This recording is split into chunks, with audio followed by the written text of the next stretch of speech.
অবশেষে বিশ্বকাপের হাওয়া যেন লেগেছে নিউ ইয়র্কের গায়ে। আমরা দেখেছি গতকালও কিন্তু এমনটা আমেজ ছিল না, কিন্তু আজ খেলা হচ্ছে মেক্সিকোর সঙ্গে দক্ষিণ আফ্রিকা, সেটা অনেক অনেক দূরে, 1000 মাইল দূরে মেক্সিকো সিটিতে। কিন্তু নিউ ইয়র্ক সিটিতে কিন্তু এই মুহূর্তে বেশ জমে উঠেছে। মেক্সিকোর এই একটা ভাইব পাওয়া যাচ্ছে এখানে, আমরা দেখছি। নির্মাণে নাম্বার 1 শাহ সিমেন্ট। বন্ধুরা, আমরা সমকাল থেকে, আমি সঞ্জয় শাহ পিয়াল বলছিলাম। আপনারা দেখছেন যে অনেক কালারফুল এই পরিবেশটা। আসলে এটা কিন্তু আপনার ফ্ল্যাশিং ভিডিও, যেখানে নাকি আমরা ইউএস ওপেন টেনিস দেখে থাকি। সেই টেনিসে যেখানে সেরেনা উইলিয়ামসকে আমরা দেখি, যে এটা বলা যায় যে সেরেনা উইলিয়ামসের আসলে একটা ঘর।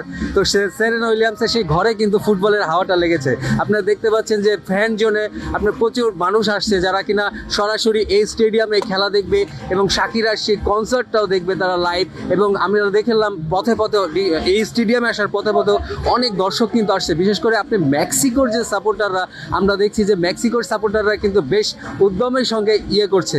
তো আমরা দেখছি যে মেক্সিকো বলেন, আমরা অনেক ইংল্যান্ডের জার্সি উপরতে অনেকে এসে আসতে দেখেছি। সব মিলে কিন্তু একটা ফেস্টিভ মুড এখানে ধরা দিচ্ছে। তো আমরা যেটা প্রথম দিন থেকে আসলে দেখছিলাম যে সেভাবে ভাইব তুলছিল না বিশ্বকাপে নিউ ইয়র্কে, কিন্তু এখন কিন্তু একটু একটু করে আসলে আমার মনে হয় যে বিশ্বকাপের ছোঁয়া লেগেছে নিউ ইয়র্কের গায়ে।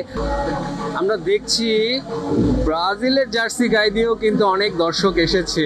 দেখা যাচ্ছে ব্রাজিলের সাপোর্টার, মেক্সিকো পিওর মেক্সিকান সাপোর্টারকে আমরা দেখছি এখানে। ব্রাজিল দেখতে পাচ্ছেন দর্শক, ব্রাজিলের সাপোর্টারও কিন্তু আছে এখানে।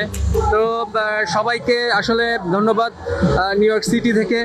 আমরা আবার কথা বলবো আবার অন্য সময়। আমি সঞ্জয় শাহ পিয়াল এখন বিদায় নিচ্ছি। আমাদের সঙ্গে থাকুন, বিশ্বকাপ উপভোগ করুন।